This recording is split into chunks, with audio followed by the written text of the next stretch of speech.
महाराज वीर विक्रम किशोर माणिक्य बहादुर को याद करता हूँ तो याद आता है उनका समर्पण, त्रिपुरा को विकसित करने और आधुनिक बनाने की उनकी प्रतिबद्धता, और साथ ही याद आता है वो एक दिन 15वीं शताब्दी की त्रिपुरा में, और ये है महाराजा धर्म माणिक्य प्रथम का राज दरबार।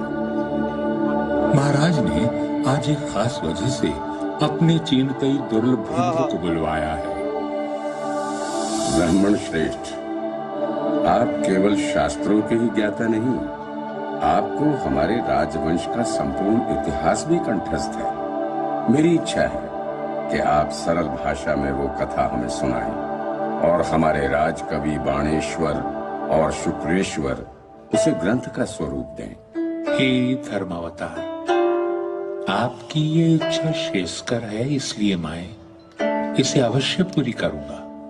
त्रिपुरा पर शासन करने वाले चंद्रवंश का इतिहास इतना ओजस्वी है कि उसे बार बार कहा और सुना जाना चाहिए। प्राचीन काल में चंद्रवंशी सम्राट ययाति के 5 पुत्र कुरु, यदु, तरवसु, अनु और द्रोयु, सभी ने अलग अलग दिशा में जाकर अपने राजवंशों की स्थापना की। द्रोयु दक्षिण पूर्व दिशा की ओर गए और कपिल मुनि के आशीर्वाद से सागर द्वीप में अपना राज्य स्थापित किया। कपिल मुनि ने आशीर्वाद देते हुए कहा था, त्रिवेद नागरम शुभम।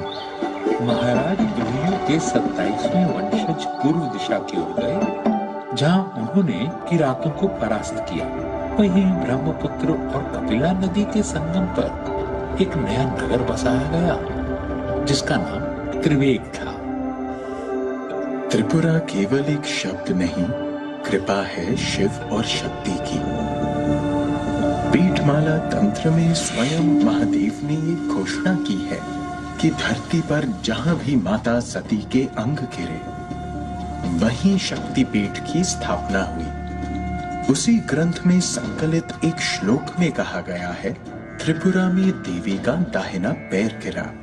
पूजनीय देवी को त्रिपुरा सुंदरी कहा जाता है और यहाँ स्थापित शिव का नाम त्रिपुरेश भैरव हुआ। और इस तरह शुरुआत हुई एक कीर्तिवान राजवंश की, जिसने करीब 3000 साल तक आर्यवर्त के इस महान भाग पर शासन किया। महाभारत, पुराण और अनगिनत शास्त्रों में त्रिपुरा का उल्लेख मिल जाता है। इसके अलावा कई प्राचीन पुरालेखों के साथ साथ साहित्यिक ग्रंथों में भी त्रिपुरा का वर्णन किया गया है। मुगल इतिहासकार अबुल फजल आईन अकबरी में लिखते हैं, भाटी प्रांत के पास एक आजाद राज्य है, इसे त्रिपुरा कहते हैं। इसके राजा का नाम विजय माणिक्य है। इस राजा के पास 2 लाख पैदल सेना और 1000 हाथी हैं।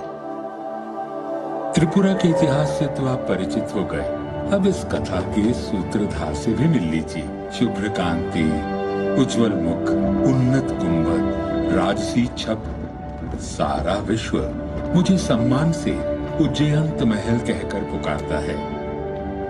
मेरा नामकरण किसने किया यह रहस्य इतिहास में कहीं खो गया है, परंतु मेरी नींव में मिले ताम्र पत्र पर लिखे संस्कृत श्लोक में मेरा नाम मिल जाता है।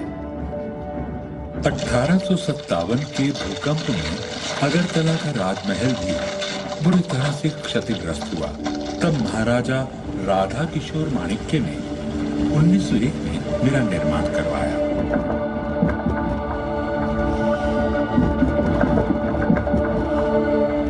मेरी इमारत में रोमन और मुगल कला का मिश्रण देखा जा सकता है।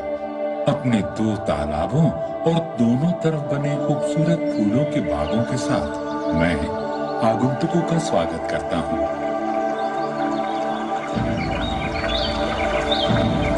यहाँ के पर्वत त्रिपुरा वासियों के अदम्य स्वभाव के चिन्ह हैं। नदियाँ जैसे कला और संस्कृति की अविरल धारा का प्रतिबिंब। यहाँ के उदार जंगल जीवन को आश्रय देते हैं और यहाँ की प्राकृतिक सुंदरता वैदिक कवियों की कल्पना से अद्भुत है।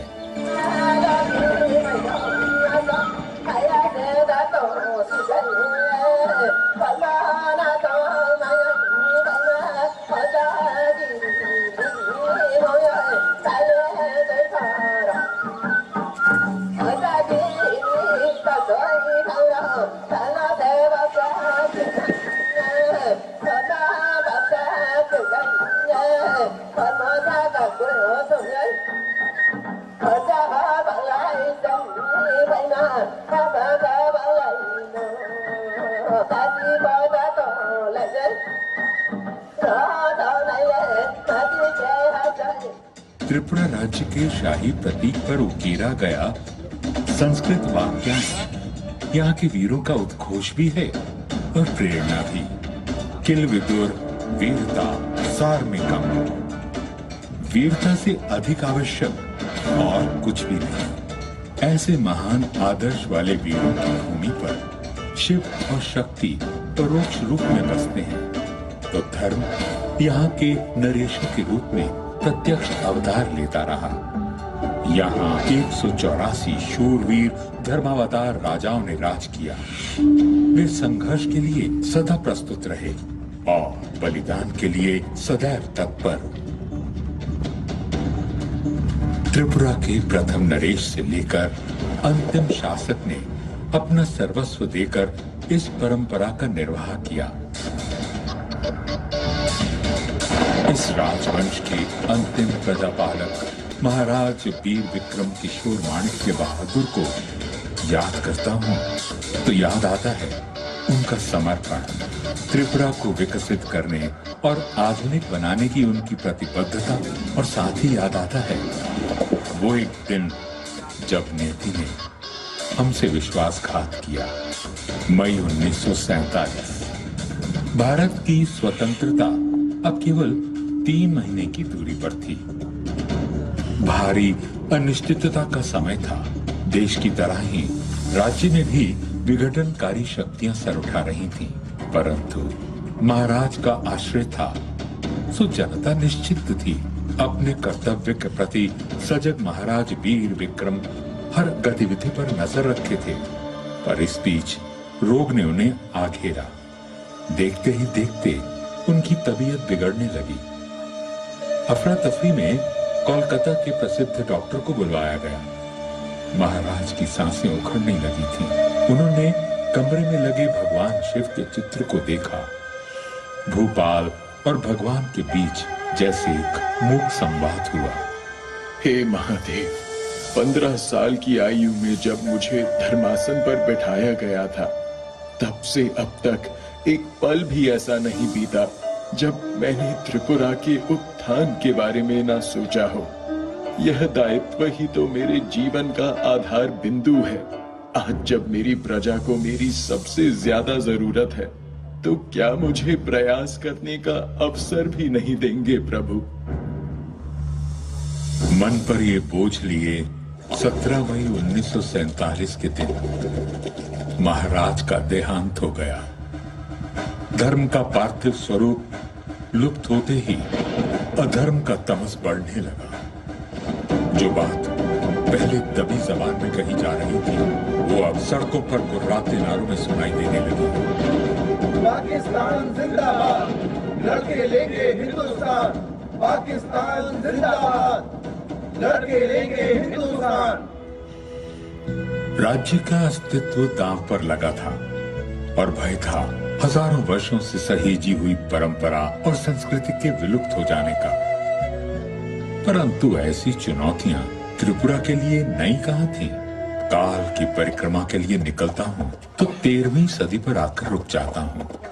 ये वो समय था जब तलवार लहराते बर्बर आतताई राज्य की सीमा लांघने लगे थे। 13वीं शताब्दी की शुरुआत में त्रिपुरा का राजकाज महाराजा चेंगथोंगपा ने संभाला। एक दिन शिकार खेलते हुए महाराज ने जंगली बराह को अपने तीर का निशाना बनाया, परंतु उसी समय उस बराह को राजकुमारी नाइथोक्ति का तीर भी आ लगा। संयोग से इन दोनों का मिलना हुआ, जिसका परिणाम विवाह था। किंतु ये बात कोई नहीं जानता था कि इस संयोग का बड़ा प्रभाव त्रिपुरा के भविष्य पर पड़ने वाला था। बंगाल और त्रिपुरा की सीमा पर मेघना नदी बहा करती थी। जब बंगाल पर मुस्लिम शासकों का कब्जा हुआ तो त्रिपुरा भी सुरक्षित न रहा। बंगाल की ओर से लूटपाट करने हिरावंत खान अक्सर त्रिपुरा में घुसपैठ करने लगा। महाराज चेनकाम्फा ने लुटेरे को खदेड़ भगाया, परंतु हिरावंत खान फिर लौटा और इस बार उसके साथ गौर की विशाल तुर्की सेना भी थी। महाराज असमंजस में पड़ गए।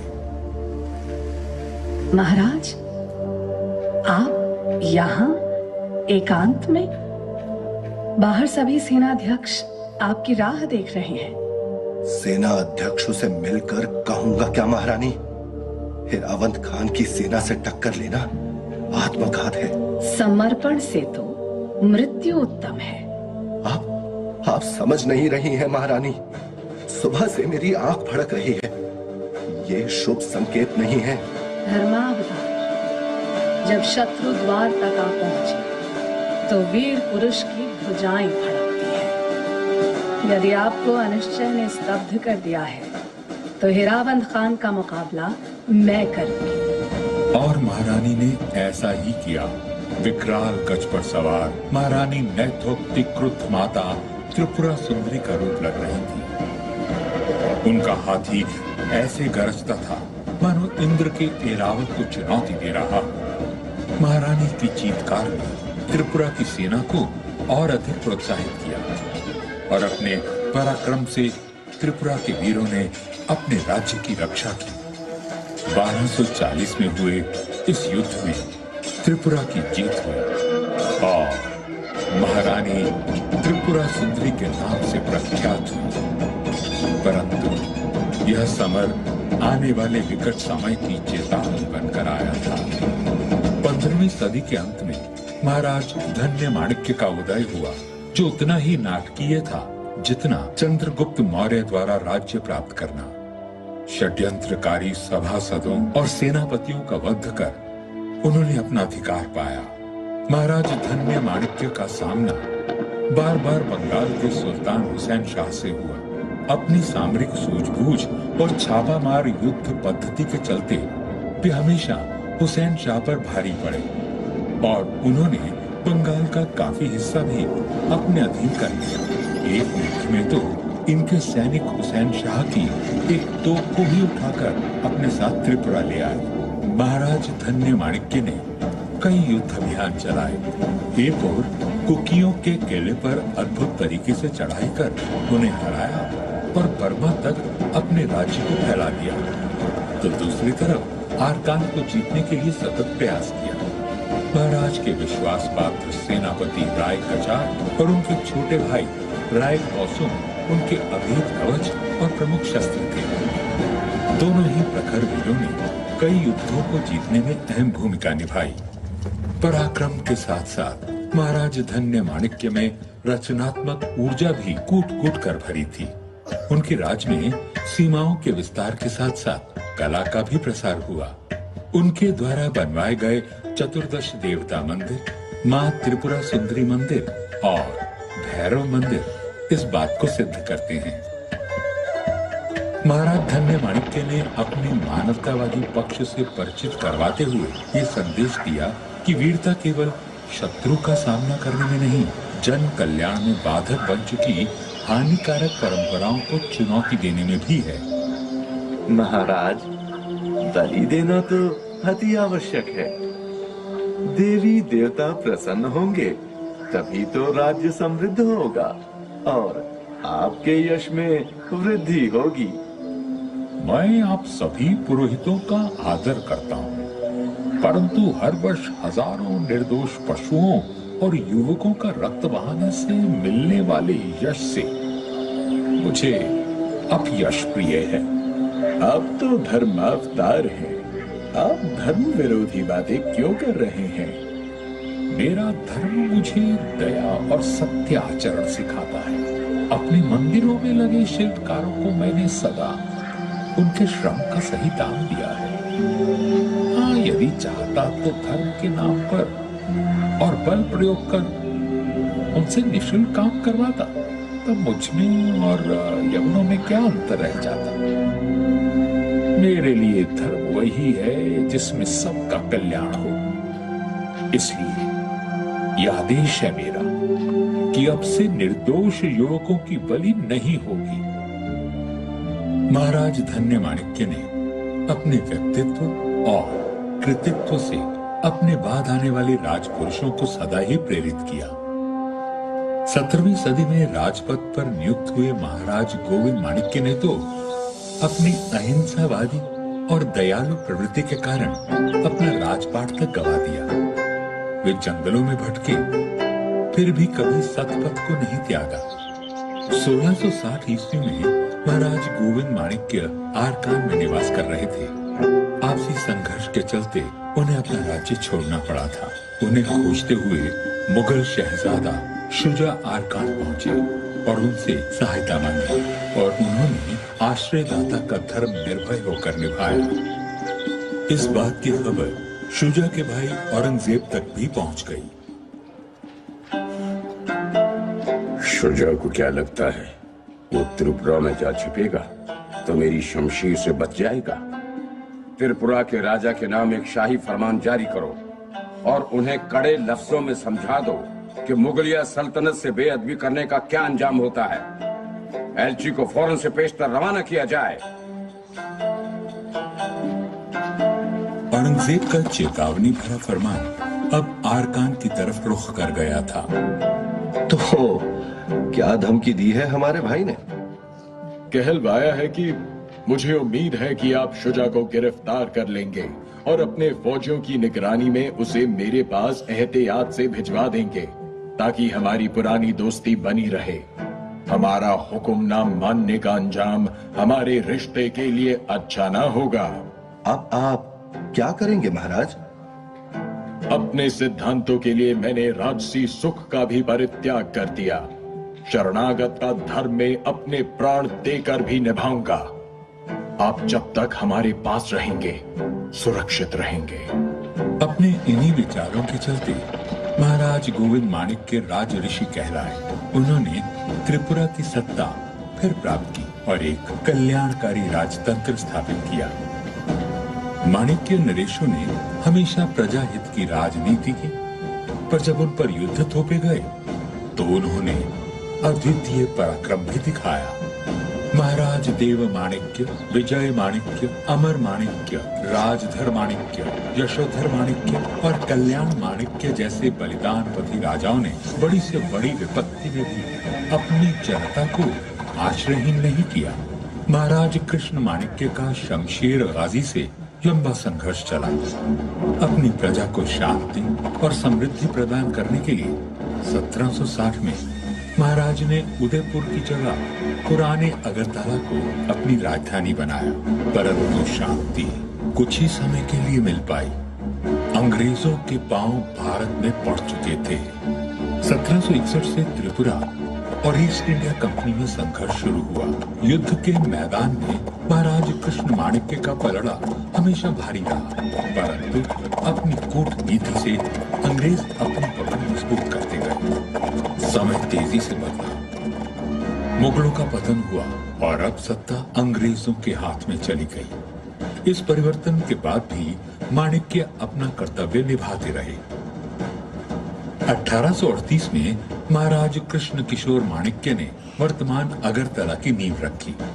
फिर आगमन हुआ उस राजपुरुष का जो त्रिपुरा में आधुनिकता की लहर लाने वाला भगीरथ बना। 1862 में महाराजा वीरचंद्र माणिक्य ने सत्ता संभाली।